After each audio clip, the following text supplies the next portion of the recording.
পয়েন্টগুলি শুরু করি।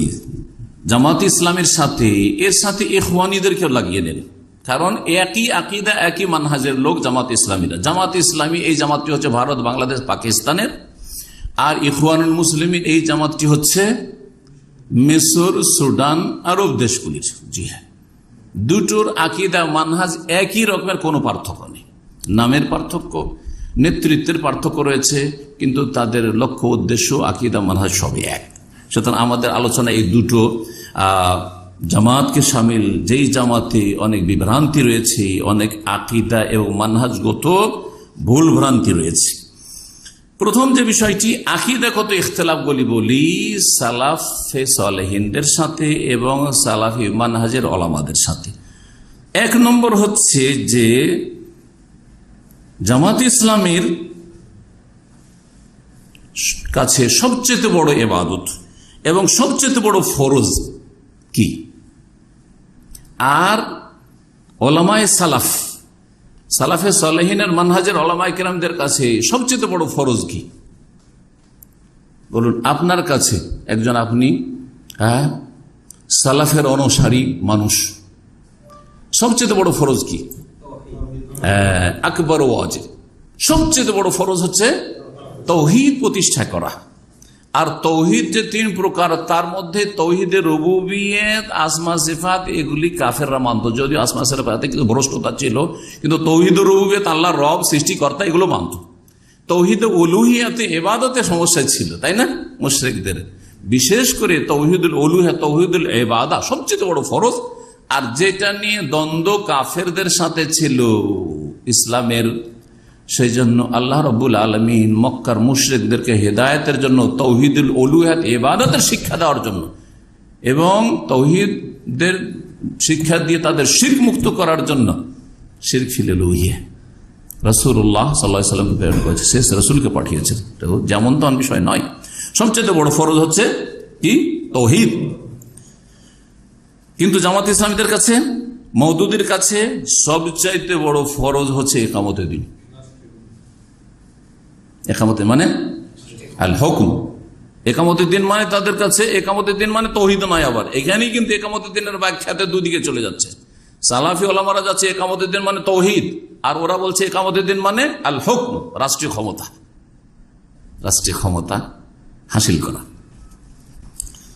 তাহলে এই ইখতিলাফ কোন ফিকার মাসলা মাসালের ইখতিলাফ নয়। আর এই রাষ্ট্রীয় ক্ষমতা হাসিল করার জন্য বিপ্লব করতে হবে, আন্দোলন করতে হবে, বিক্ষোভ করতে হবে, আর তারপরে ইনকিলাব নিয়ে আসতে হবে ইত্যাদি। এইটা হচ্ছে তাদের ভ্রান্ত ধারণায় ইকামতে দ্বীন। এই বিষয়টি বিস্তারিত দেখতে তাজদীদ ও ইহয়ায়ে দ্বীন, উর্দু ভাষায় কিতাবের নাম, 28 পৃষ্ঠা, যেটা বাংলায় অনুবাদ হয়েছে এককালে অনেক আগে, আজকে থেকে 25-30 বছর আগে বইটি পড়েছিলাম। সেই বইয়ের নাম হচ্ছে ইসলামী রেনেসাঁ আন্দোলন। এই বই কথা আছে যে সবচেয়ে বড় ফরজ হচ্ছে ইকামতে দ্বীন কায়েম করা, আর সেটা হচ্ছে রাষ্ট্রীয় ক্ষমতা। অথচ রাসূলুল্লাহ সাল্লাল্লাহু আলাইহি ওয়াসাল্লাম মুআয বিন জাবাল রাদিয়াল্লাহু তাআলা আনহুকে যে পাঠিয়েছিলেন ইয়ামানের গভর্নর করে, তো প্রথম কাজটি কি করতে বলেছিলেন? ক্ষমতা, সেখানে গিয়ে ক্ষমতা হাতে নেবে, আর চোরের হাত কাটবে, মদের দোকান বন্ধ করবে, জুয়ার আসর বন্ধ করবে, এগুলো বলেছিলেন। কারণ কিছুদিন আগে এক বক্তা এরকমই বলছে, তবলিগ জামাতের ভুল ধরতে গিয়ে যে তবলিগ জামাতে পজিটিভ আছে, নেগেটিভ নেই, তাহলে কি করে দেশের জুয়া বন্ধ হবে, মদ বন্ধ হবে, আর বেশ্যাখানা বন্ধ হবে, সিনেমা বন্ধ হবে? কিন্তু আল্লাহ ওকে তৌফিক দিল না, ভুল ধরতে গেছে একটি জামাতের, যে জামাতেরও ভুল আছে, গোমরাহি আছে, কিন্তু আল্লাহকে তৌফিক দিল না যে কি করে শিরক বন্ধ হবে, কি করে মাজার বন্ধ হবে, কি করে পীর মুরিদের গুমরাহি বন্ধ হবে, এই কথা বলা তৌফিক হলো না। কারণ সালাফি মানহাজের সাথে পরিচিত নয় এসব আলেমরা। অথচ তাদেরকে আমাদের কিছু সাদা সিধা বেকুব ভাইরা বলছে সহিহ আকীদার আলেম। রাসূলুল্লাহ সাল্লাল্লাহু আলাইহি ওয়াসাল্লাম কি বলেছিলেন যে ফালিয়াকুন আউওয়ালা মা তাদউহুম ইলাইহি আন ইউহিদুল্লাহ তাআলা, সর্বপ্রথম যে দাওয়াত তুমি দেবে ইমানের লোকদেরকে যারা আহলে কিতাব, কিসের? আন ইউহিদুল্লাহ, তাওহীদ, আল্লাহর তাওহীদের দাওয়াত দেবে। জি, অন্য এতে রয়েছে যে লা ইলাহা ইল্লাল্লাহর দাওয়াত দেবে। যেটাই লা ইলাহা ইল্লাল্লাহ দাওয়াত, সেটাই হচ্ছে তৌহিদুল্লাহ আই ইউহিদুল্লাহ। কারণ অনেকে বলে যে তৌহিদ কোথায় হাদিসে আছে, দেখেন হাদিসে আই ইউহিদুল্লাহ, আল্লাহর তৌহিদের দাওয়াত দেবে, এটা হচ্ছে প্রথম। তার সবচেয়ে বড় ফরজ হচ্ছে তৌহিদুল্লাহ। জি, তারপরে সালাত বলেছেন, তারপরে যাকাত বলেছেন, ঠিক কিনা? জি। 2 নম্বর ইখতিলাফ সেটা হচ্ছে যারা আহলে সুন্নাত সালাফি ওলামা এবং 4 মযহাবের অনুসারী, এমনকি হানাফি, শাফেঈ, মালিকি, হাম্বলি, তারা ওদের থেকে সম্পর্কহীন, সম্পর্ক ছিন্ন করার ঘোষণা করে। যারা সম্পর্ক ছিন্ন করেছে শাইখাইন আবু বকর থেকে রাদিয়াল্লাহু আনহু, ওমর রাদিয়াল্লাহু আনহু থেকে, উসমান রাদিয়াল্লাহু তাআলা আনহু থেকে, আয়েশা রাদিয়াল্লাহু তাআলা আনহা থেকে, চেনেন তো তাদেরকে? না চেনেন না?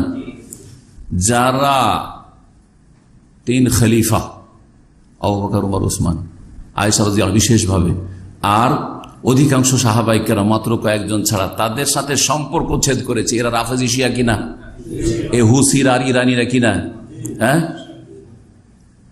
এদের থেকে সম্পর্ক ছেদ করে সালাফি ওলামারা, হানাফি ওলামারা, এমনকি দেওবন্দি বেরুলি পর্যন্ত। তাদের ভুলের সাথে সাথে এই ক্ষেত্রে তারা ঠিক মানা যাচ্ছে। তাহলে শিয়াদের থেকে, রাফেজিদের থেকে সম্পর্ক ছেদ, যারা সাহাবায়ে কেরাম থেকে সম্পর্ক ছেদ করেছে, ঠিক না? এটা হচ্ছে কার মানহাজ?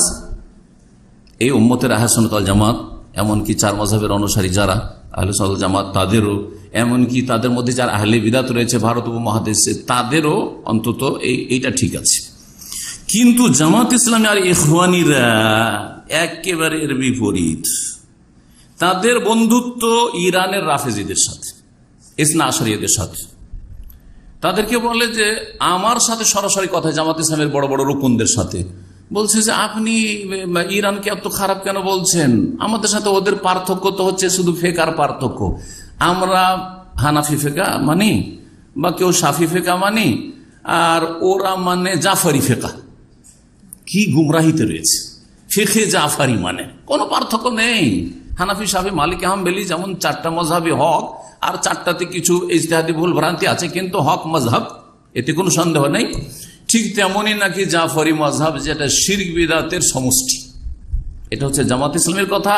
জি, যার ফলে এদের বন্ধুত্ব ইরানিদের সাথে, হুসিদের সাথে, মানে এদের হিজবুশ শায়াতিন, যে হিজবুল্লাহ যাদেরকে বলা হচ্ছে লেবাননের, তাদের সাথে, আর তারপরে রাফেজি শিয়াদের বড় বড় যে আয়াতগুলি রয়েছে, যাদেরকে আয়াতুল্লাহ বলা হয়, আয়াতুশ শায়াতিন, এদের সাথে সম্পর্ক।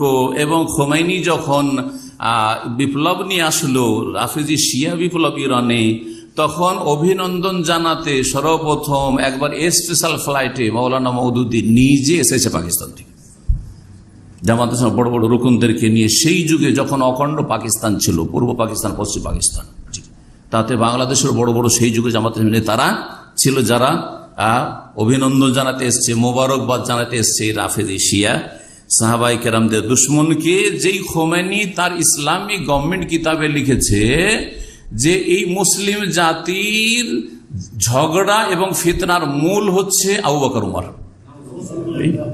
3 নম্বর পয়েন্ট হচ্ছে যা সালাফি ওলামাদের সাথে ভিন্ন যেই ক্ষেত্রে জামাত ইসলামী, তা হচ্ছে আম্বিয়ায়ে কেরাম, বেশ কিছু আম্বিয়ায়ে কেরাম, আর ওসমান রাদিয়াল্লাহু তাআলা খলিফায়ে রাশিদ, ওমর ইবনে আব্দুল আজিজ রাহিমাহুল্লাহ, যিনি খলিফায়ে রাশিদ উমাইয়া বংশের, তাদের সম্পর্কেও জামাত ইসলামীর কিতাব মওদুদির কিতাবে রয়েছে যে অনেক নবীগণ আর ওসমান রাদিয়াল্লাহু তাআলা, ওমর ইবনে আব্দুল আজিজ রাহিমাহুল্লাহ, তারা দিন কায়েমে সফলতা লাভ করেননি। অনেক নবী সফল হয়নি, কথা রয়েছে। তারপরে উসমান তো সফল হয়নি, ব্যর্থ হয়েছে। ওমর ইবনে আব্দুল আজিজ সফল হয়নি। এত তাজদীদ, সংস্কার, মুজাদ্দিদের কাজ করেও, যাকে মুজাদ্দিদ বলা হয়েছে সেই যুগের ওমর ইবনে আব্দুল রাহিমাহুল্লাহকে, বলছেন যে কেন সফল হলো না? মওদুদি বলছে কি জন্য? যে যেহেতু তিনি যে খেলাফতটা পেয়েছিলেন সেটা খেলাফত আলা মানহাজিন নবুয়া বা শুরাতে পাননি, তিনি বাপের কাছ থেকে পেয়েছিলেন বা বংশ পরম্পরা পেয়েছিলেন। সেই জন্য রাজতন্ত্র কেন হইল? সেই জন্য তিনি কি হলেন না? সফল হলেন না, ব্যর্থ হয়ে গেলেন, নাউযুবিল্লাহ। কোন কিতাবে রয়েছে? তাজদীদ ইহয়াউদ্দিন, ইসলামের রেনেসাঁ আন্দোলন, উর্দু কিতাবের 28 থেকে 39 পৃষ্ঠায় লম্বা এসব আলোচনা রয়েছে। তো এই তিনটি বিষয় বললাম কিসের? আকীদার কিন্তু ইখতিলাফ। আমাদের আকীদা, সালাফি ওলামাদের আকীদা হচ্ছে যে আম্বিয়া কেরামগণ যদি একজনকেও হেদায়েত করতে পারেন, যেমন একটা হাদিসে রয়েছে, বরং কিয়ামতের দিন ওয়ান্নবী ওয়ালাইসা মাহু আহাদ, আছে না হাদিস? কিয়ামতের দিনে এমন এমন নবী আসবেন যে তার সাথে একজনও হেদায়েত হয়নি। ভারত উপমহাদেশে কি কোনো নবী যায়নি? হিন্দু মুশরিকদের ভিতরে অবশ্যই গেছে, কিন্তু তাকে মেরে দিয়েছে হয়তো। তার নাম কিসা কাহিনী আল্লাহ বয়ান করেননি। হ্যাঁ, এত বড় বিশাল চাইনা, সেখানে কোন নবী আসেনি, অথচ আল্লাহ বলছেন ওয়াইন মিন উম্মাতিন ইল্লা খালা ফিহা নাযীর, যে কোনো জাতিতে আমি নজির, আমি নবী রসুল পাঠিয়েছি, সতর্ককারী পাঠিয়েছি, কিন্তু একজনও হেদায়েত হয়নি, বা এক দুজন হয়েছে, সুতরাং তাকে মেরে দিয়েছে। ইয়াকতুলুনাল আম্বিয়া, ইহুদিরা আর মুশরিকরা নবীদেরকে খুন করতো, কোরআনে কারিমে বলা হয়েছে, এই বিষয়ে ইঙ্গিত করা হয়েছে।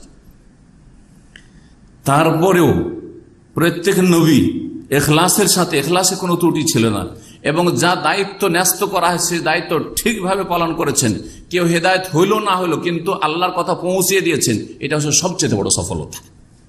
কিন্তু কেউ যদি ব্যর্থ বলে যে দল ভারী করতে পারেনি সেই জন্য ব্যর্থ, সে গুমরাহ। এটা হচ্ছে আহলে সুন্নাত ওয়াল জামাত আর সালাফি ওলামা আর সালাফদের আকীদা মানহাজ। কথা বোঝা গেছে না? জি।